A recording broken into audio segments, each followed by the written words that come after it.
La reconquête amoureuse, c'est tout un tas de questions qui vous polluent, qui vous hantent, qui sont présentes du matin au soir. Nouvelle vidéo aujourd'hui vous permettant de commencer à répondre à ces questions. J'ai mis en relief les 10 questions qu'on me pose le plus souvent. On commence avec les 5 premières juste après le générique.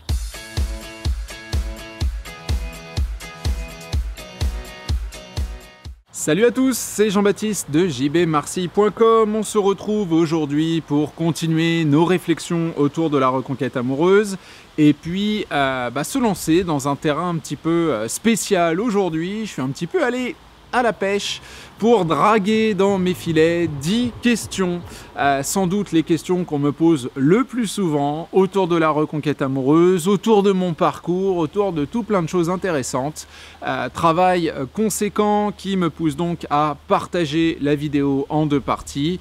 La partie du jour étant donc focalisée sur justement vos interrogations autour de la reconquête amoureuse. Et sans plus tarder, le principe est tellement simple que je ne vais pas effectivement l'expliquer en long, en large, en travers. Je plonge donc dans ces interrogations, dans ces questionnements avec la première de ces questions qui est sans doute the question. La question qu'on me pose le plus souvent, elle arrive généralement dans les 5 dernières minutes du coaching, celle-là, très clairement, à savoir, JB, est-ce que tu penses que ma reconquête est possible? Est-ce que c'est faisable? La faisabilité, véritablement le gros point d'interrogation qui plane au-dessus de la situation. Et on comprend pourquoi. On a face à nous quelque chose d'extrêmement complexe avec quelqu'un qui nous dit « je ne t'aime plus, ce n'est plus possible, il n'y a plus de sentiments, il n'y a plus d'espoir, il n'y a plus donc de lien entre nous, je mets un terme à cette situation ». Forcément, se dire qu'à partir de là, créer quelque chose, ça va être extrêmement compliqué. Donc j'entends bien que le doute soit nécessairement présent, d'autant plus que traditionnellement, quand on essaye de revenir vers son ex et qu'on y va un petit peu à tâtons, notamment dans les premières semaines, les premiers mois de la rupture, si véritablement on n'a pas plongé dans un véritable travail personnel, ça va se faire de manière pas véritablement maîtrisée, puisqu'on va soit être dans le questionnement, dans l'apitoiement, dans la complainte, dans l'expression de sa douleur et de l'injustice de la situation, chose sur laquelle vous avez raison, c'est totalement injuste puisque la logique du couple est une logique de partage et de communication et qu'on vous a retiré cette possibilité de communiquer et qu'aujourd'hui vous défendre, c'est trop tard. L'arbitre il a déjà mis le carton rouge, tu sors du terrain, tu peux essayer de passer en commission, mais sur le moment, pas possible.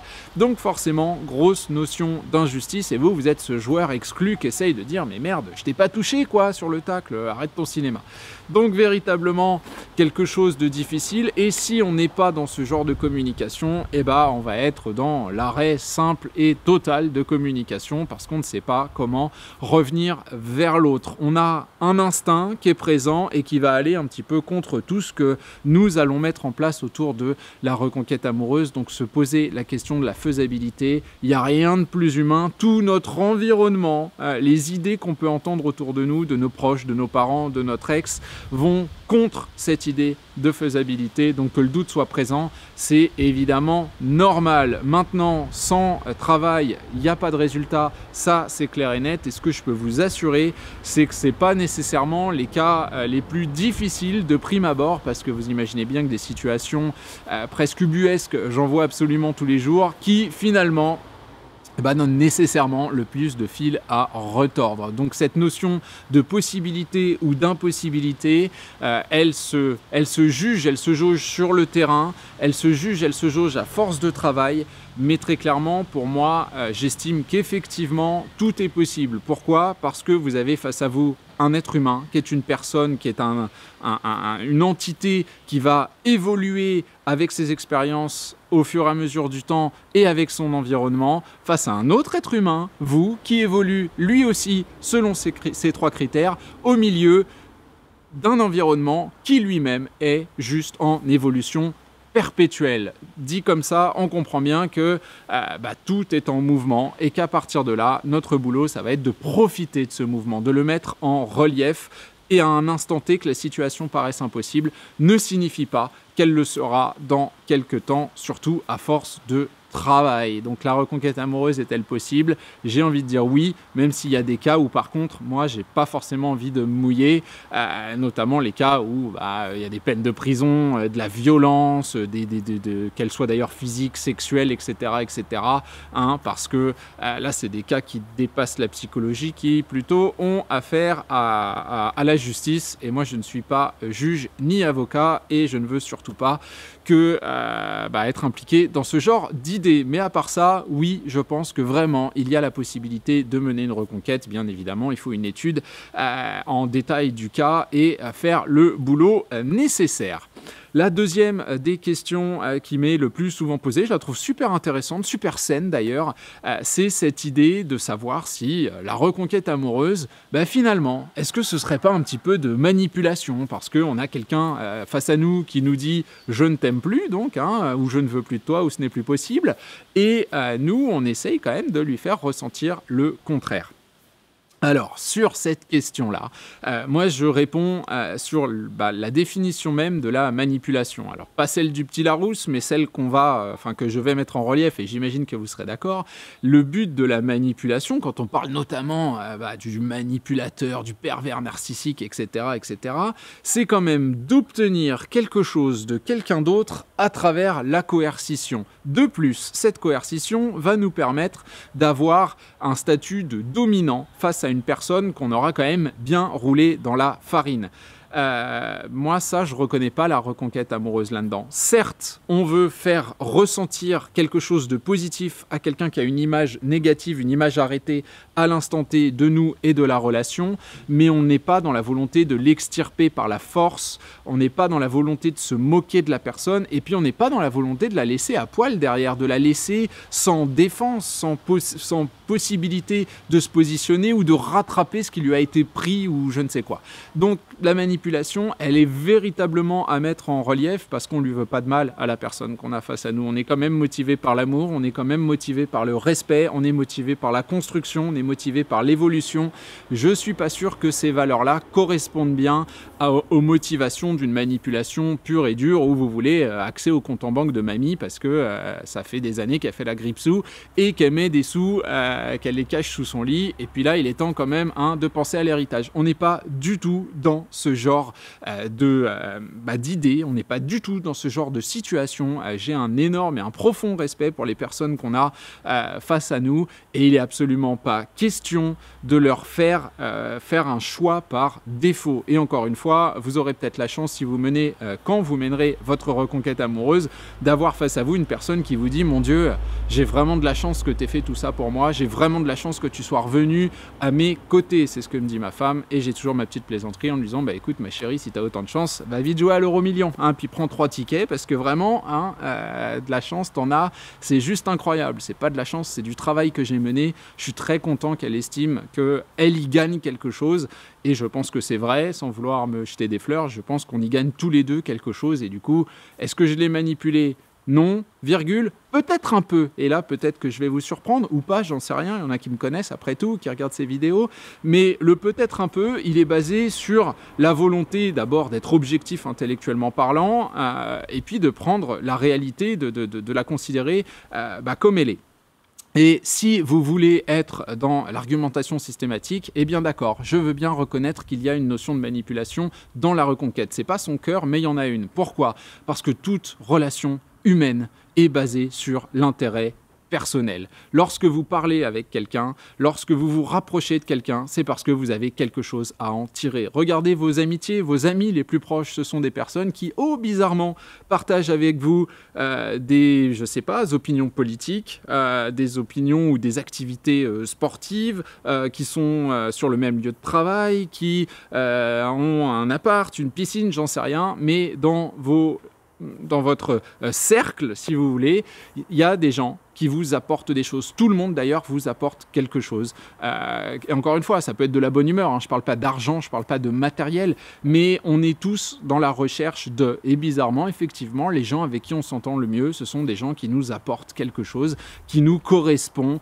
avec qui finalement on va trouver des sujets communs. Ce que je dis souvent, c'est que j'ai deux personnes, super bons potes ici en Suède, et il y en a un, je l'ai connu à travers ma compagne, parce que c'était le mec d'une de ses copines, dont j'ai déjà abordé en vidéo sa situation rapidement. On a des délires communs, notamment le foot. Lui, c'est un gros fan d'Arsenal, moi du Paris Saint-Germain. On a commencé à échanger là-dessus, on a joué ensemble, etc. Donc ça a créé pas mal de liens. Et la deuxième personne que j'apprécie tout particulièrement, c'est mon coéquipier de double, en badminton. On fait partie du même club, qui n'est pas finalement un club, mais on s'entraîne ensemble.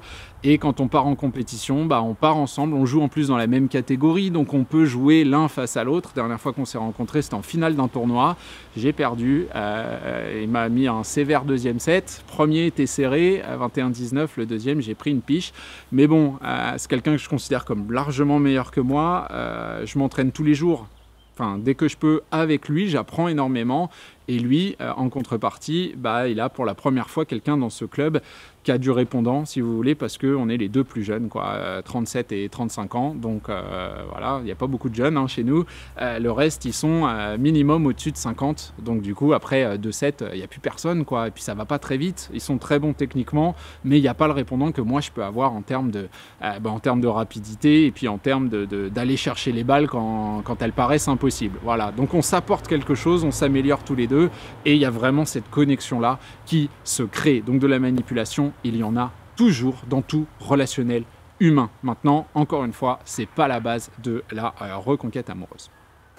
La troisième des questions, c'est une question qui n'est pas embarrassante, mais qui à force me fatigue un petit peu parce qu'elle va contre mes propres valeurs. C'est cette idée de mais mince, quel plan je dois suivre, quelle est la stratégie, pas par pas, étape par étape à suivre dans une reconquête amoureuse.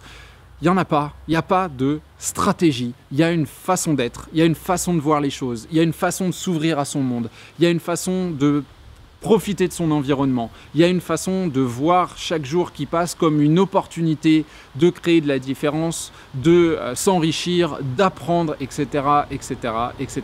Et ça peut paraître gnangnan, et ça peut paraître un peu surfer sur la vague développement personnel. Qu'est-ce que vous voulez que je vous dise? Moi, je suis entrepreneur, je bosse de chez moi, je pars de zéro, je dois créer mes contenus de A à Z. Sans ce boulot-là, je ne serais pas en Suède. Sans ce boulot-là, j'aurais jamais pu avoir ma maison, j'aurais jamais pu mener ma reconquête amoureuse non plus, parce que tu viens ici, t'as pas de sous, comment tu veux rester? J'aurais pas pu avoir ma famille, donc forcément cette volonté, cette curiosité, moi j'en vis. Donc véritablement c'est quelque chose auquel je crois à 100%, à 10 000%, et en plus, et c'est peut-être aussi lié à ma personnalité, mais je suis un petit peu hyperactif, j'aime bien toujours faire quelque chose, j'aime pas juste rester assis, attendre que ça passe, me reposer et tout. C'est voilà, moi je me repose en faisant des choses. Sauf quand il est tard le soir, je dors évidemment, je suis pas Robocop, mais l'idée c'est véritablement ça. Et je m'aperçois que quand on est une boule d'énergie comme ça, il y a beaucoup de gens qui vont vouloir suivre et qui vont trouver ça juste agréable et qui vont pas forcément discuter avec nous de tout ce qui se passe dans leur vie, etc., mais qui vont apprécier le moment présent parce qu'il y a quelqu'un qui, ici on appelle ça styr, mais qui mène les choses, qui essaye de créer quelque chose. Je dis pas que je suis un leader charismatique, youpi, c'est pas ça l'idée, mais j'ai toujours envie de faire quelque chose, du coup je suis toujours en train d'essayer de créer du mouvement, surtout dans une petite ville comme on est ici. Si t'as pas un peu d'imagination, tu te fais vite chier, quoi. Donc voilà, toujours essayer de créer tout cela, et il n'y a pas de plan dans cette idée-là, c'est véritablement une façon de vivre sa nouvelle liberté, parce que c'est une nouvelle liberté qui crée de l'opportunité de travailler toujours plus. Et oui, effectivement, il y a des grands critères comme cette évolution personnelle, cette volonté d'ouverture, la communication évidemment que nous allons vouloir travailler, que nous allons vouloir elle aussi baser sur notre environnement et la logique des rendez-vous, mais il n'y a pas de grandes étapes avec un petit 1, un petit 2, alinéa 3 de la section 28 et si tu la manques, eh ben merde, c'est terminé, ton dossier est refusé, c'est mort. Non, c'est pour ça aussi que je trouve notre manière de voir les choses très intéressante, c'est parce qu'on n'est pas à se pousser nous-mêmes dans un espèce d'ultimatum en se disant bon, maintenant je lui envoie justement à mon ex un ultimatum jusqu'à dimanche 22h, il te reste le temps de me dire que tu m'aimes encore, sinon je me jette à travers le pont, sinon je fais ci, sinon je te parle plus jamais. On n'est jamais dans la coercition, on n'est jamais dans la volonté de se punir ou de punir l'autre, on est dans une évolution en se disant peut-être que demain j'aurai l'opportunité de, et quand je l'ai, j'en profite, ça paye, c'est génial, je continue, ça paye pas, c'est génial, je continue, je veux être linéaire, je veux être dans ce travail. Peut-être un peu Télétubbies, il n'y a pas longtemps on me disait que j'étais un bisounours, je vous l'ai déjà dit ça. Mais voilà, peut-être que je suis un bisounours, mais ouais, j'ai envie que vous puissiez sourire à la vie, j'ai envie que vous puissiez sourire à votre ex, j'ai envie que vous puissiez sourire au dynamisme que vous pouvez mettre en place, parce que oui, pour moi, c'est ça la voie de la reconquête amoureuse. Et non, effectivement, c'est pas petit 1, petit 2, petit 3. Évidemment, il y a des choses à mettre en place, et je pense que vous avez près de 200 vidéos sur la chaîne, plus des formations, plus du coaching pour mettre tout ça en place de manière très concrète et suivre votre propre histoire, mais l'état d'esprit, c'est véritablement l'état d'esprit du gladiateur, du mec qui rentre, ou de la nénette d'ailleurs, qui rentre dans l'arène et qui veut se battre, pas avec son ex, mais qui veut se battre pour créer un quotidien enrichissant, pour trouver de la satisfaction là-dedans. Parce que quand on commence à trouver de la satisfaction là-dedans, la communication aussi, elle devient largement plus intéressante. Pas de stratégie dans une reconquête amoureuse. Pourquoi ? Parce qu'en plus, si ça ne marchait pas, vous vous retrouvez un petit peu comme un couillon. Si vous avez tout utilisé, qu'est-ce qui vous reste ? Et puis quand vous changez vos stratégies, vous changez de carte, vous n'êtes pas linéaire, vous passez pour un guignol. Je veux dire, le focus, il est très clairement sur la personne que vous avez face à vous, et on va noter que vous avez fait un silence radio, vous avez envoyé une lettre, vous avez essayé d'être léger, et puis vous revenez à l'ultimatum, vous n'êtes pas un être humain, vous êtes juste une espèce de machine qui essaye d'adapter un programme, quoi. Et je pense pas que ce soit super agréable pour la personne que vous avez face à vous. Question suivante, j'allais enchaîner direct, je vais respirer un petit coup. Peut-on refaire naître de l'amour dans un couple après une rupture amoureuse ? Alors ça, c'est une question que je trouve un peu pernicieuse, parce que la réponse est oui, mais évidemment, de l'amour peut renaître. Pourquoi ? Parce que l'amour, c'est une énergie. Et l'énergie, elle dépend du cadre qui lui permet de s'exprimer. Au moment d'une rupture, qu'est-ce qu'on a ? On a une situation figée, à savoir, ça ne marche plus entre toi et moi, j'ai rencontré quelqu'un d'autre, la flamme, blablabla. Et du coup, quelqu'un qui se détourne de vous, ou vous qui partez, et puis qui vous rendez compte que vous avez fait une connerie, et puis l'autre personne, elle dit non, c'est mort. Mais dans tous les cas, il y a ce fameux pacte, et la personne qui nous dit je ne veux pas, je ne peux pas, etc., etc. Donc, nous, on est dans une situation où il y a une image qui est arrêtée. Le processus de reconquête amoureuse, c'est le fait de casser cette image-là, de créer quelque chose de différent, de créer du contraste, comme je le dis aussi souvent. Donc forcément, quand une situation, le cadre de l'expression de cette situation évolue, quand on vous voit évoluer, ça ne veut pas dire qu'il faut prendre en pectoraux, quoique j'en aurais bien besoin moi perso, mais je sais pas, ou changer de couleur de cheveux, ou non, quand on voit un changement et une linéarité dans votre attitude globale, évidemment qu'on peut se poser des questions, notamment du fait aussi de l'évolution environnementale. Maintenant, si ce que vous attendez, c'est à vivre un nouveau coup de foudre avec votre ex, avec les petits papillons dans le ventre, avec les yeux de biche et tout, moi je dirais que c'est pas véritablement comme ça que je l'ai vécu non plus. Je suis amoureux de ma femme, il n'y a pas de souci, on vient de fêter nos 11 ans de rencontre. Donc ça commence à faire un bail et on se dit encore qu'on a de la chance parce que déjà, on se prend la tête. J'allais dire on se prend pas la tête. Si, on se prend la tête carrément. Mais il y a véritablement cette idée que c'est autour d'un même sujet la plupart du temps. C'est l'éducation des enfants parce que fatigue, boulot, organisation. Enfin voilà, si vous avez des petits, vous savez un petit peu ce que c'est. Mais quand on passe un week-end ensemble, 11 ans après, on s'éclate comme des gamins, quoi. Effectivement, effectivement. Donc ça, c'est très intéressant. Par contre, ce que je vous disais, c'est que cet amour-là, c'est pas l'amour de la première rencontre. C'est pas mon premier voyage à Rome avec elle en 2009, quoi. Très clairement, non. C'est pas du tout ce genre de choses.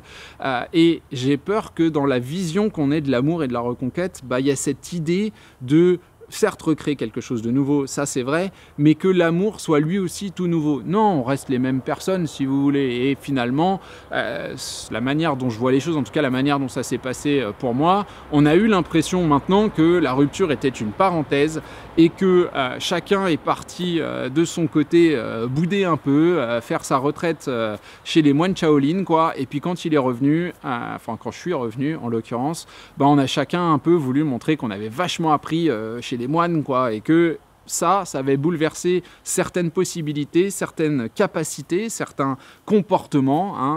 Le plus criant chez moi, je pense que c'est cette tendance à réussir à m'excuser. Bon, j'ai un ego qui ne doit pas passer les portes, j'en sais rien, mais avant, m'excuser, c'était juste pas possible, quoi. C'est vraiment pas mon délire, puisque si on se dispute, j'estime que t'as tort, forcément.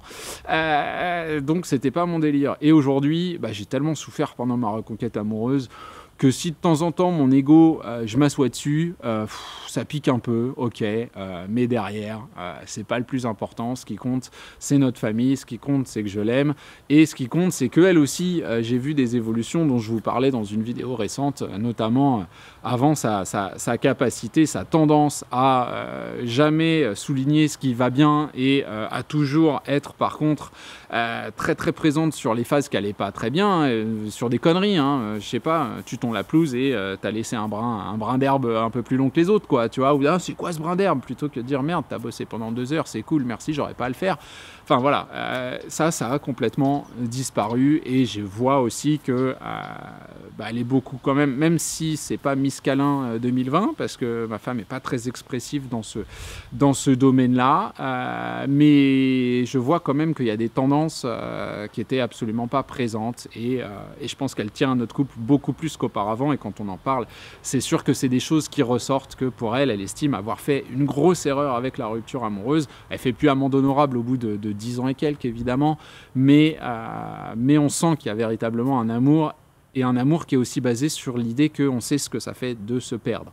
Mais on n'est pas, quand on s'est revus, il y avait beaucoup de tendresse, il y avait un petit peu de je ne sais pas comment m'y prendre, vous savez, quand on est un peu goofy, quoi, le mec qui drague mais qui a jamais dragué, elle, c'était un petit peu ça quand on s'est revus, enfin les deux d'ailleurs, on savait pas trop quoi se dire, et puis très rapidement le naturel qui se met en place, et quelque part on a eu l'impression de jamais s'être quitté, sauf que évidemment tout ça est exprimé dans un cadre où il y a un changement radical, notamment du boulot de mon côté, ce qui change pas mal de choses, et puis cette volonté de s'imprégner dans mon environnement, et puis elle, tout l'apprentissage qu'elle a pu faire au moment de sa propre expérience avec son ex. Donc très clairement, oui, on peut refaire naître de l'amour. Est-ce qu'on l'exprimera sous cet angle du truc passionnel, du coup de foudre ? Non, voilà, faut pas s'attendre à ce genre de choses. Si ça vous arrive, tant mieux. J'ai du mal à le croire, mais encore une fois, l'amour étant une énergie, quand on change le cadre du relationnel potentiel entre vous et votre ex, bien évidemment qu'on peut recréer quelque chose d'intéressant. La dernière de mes questions, c'est quelque chose qui revient extrêmement souvent. J'en ai même fait une formation vidéo, donc c'est pour vous dire, si mon ex rencontre quelqu'un, est-ce que du coup ma reconquête... Voilà, terminado, forcément, si il ou elle est amoureux, amoureuse aussi, ça arrive, c'est que je n'ai plus de place dans sa vie, etc., etc., etc. Même processus que décrit juste avant. Quand on rencontre quelqu'un, papillon dans le ventre, petite fleur bleue, on rigole tout le temps de tout et de rien. Et ça, c'est quand on est vraiment amoureux, parce qu'il y a aussi des rencontres qu'on fait où on apprécie la personne et où on n'est pas forcément fou de lui ou d'elle, ce qui arrive très très très souvent, surtout au 21e siècle, quand il y a Tinder et tous ces machins où c'est un supermarché de la viande aussi, faut pas se leurrer. Donc, quand on est véritablement amoureux, il y a tout ça qui se met en place. Maintenant, derrière, il y a d'autres processus psychologiques qui vont se mettre en place très naturellement, et notamment un effet de comparaison. Vous avez peut-être changé de boulot un jour dans votre vie, Et au début, il était génial, votre nouveau taf, c'était trop cool, c'est plus proche de chez vous, vous gagnez mieux votre vie, etc., etc. Et puis, quand on est habitué à être sur place, et ben c'est là qu'on voit aussi ce qui nous manque, hein. C'est là qu'on s'aperçoit que la cantine de l'ancien boulot était quand même vachement moins crade que celle que vous avez face à vous. C'est là qu'on s'aperçoit que finalement, le fait que ce soit loin de chez vous, votre ancien boulot, ça vous permettait de lire des bouquins. Aujourd'hui, vous n'avez plus le temps, etc., etc., etc. Pas des choses qui vont faire qu'on va revenir vers vous en courant, mais des choses qui vont faire qu'on crée de l'existence dans l'esprit de la personne que vous avez face à vous sans rien faire. Donc ça, c'est plutôt intéressant. Et puis derrière, vous pouvez aussi faire des choses parce que quand vous communiquez, quand vous êtes présent, comment la tierce personne va-t-elle réagir? Comment votre ex va-t-elle ou il réagir? Ça fait quand même beaucoup de critères qu'on ne contrôle pas. Est-ce qu'il va y avoir de la dissimulation? Est-ce qu'on va tout avouer? Est-ce qu'on va donc se prendre la tête? Est-ce que il y a beaucoup de réalités potentielles, de critères qui vont entrer en ligne de compte lorsque votre ex est avec quelqu'un d'autre. Et vraiment beaucoup. Et puis je crois que je suis une preuve aussi vivante et je suis pas le dernier non plus hein, des reconquêtes alors qu'il y avait un ou une tierce personne. J'en ai vu plein et j'ai envie de dire que si j'estime avoir aidé beaucoup de couples à se reformer, malheureusement j'ai dû un petit peu aussi quelque part aider d'autres à exploser en vol. Et ça je dois le gérer avec ma conscience, mais en même temps ouais j'ai pas d'argument, en même temps c'est comme ça, voilà, c'est quelque chose que je dois gérer, c'est la manière dont je travaille. Donc oui, il y a des dommages collatéraux et c'est bien malheureux, mais l'idée reste que la présence de quelqu'un d'autre, à mon sens, n'est absolument pas rédhibitoire. C'est handicapant, c'est sans doute une perte de temps, ça pousse aussi bien souvent à une affirmation de pacte, mais encore une fois, que sont toutes ces choses-là face au temps, face à l'évolution, face au travail? C'est la question que nous nous posons. Voilà pour mes 5 premières questions de cette session vidéo. Comme d'habitude, vous pouvez continuer à poser vos questions sous cette vidéo. Cliquez aussi sous le petit déroulé où vous pourrez atteindre les sessions de coaching, le bouquin, les vidéos.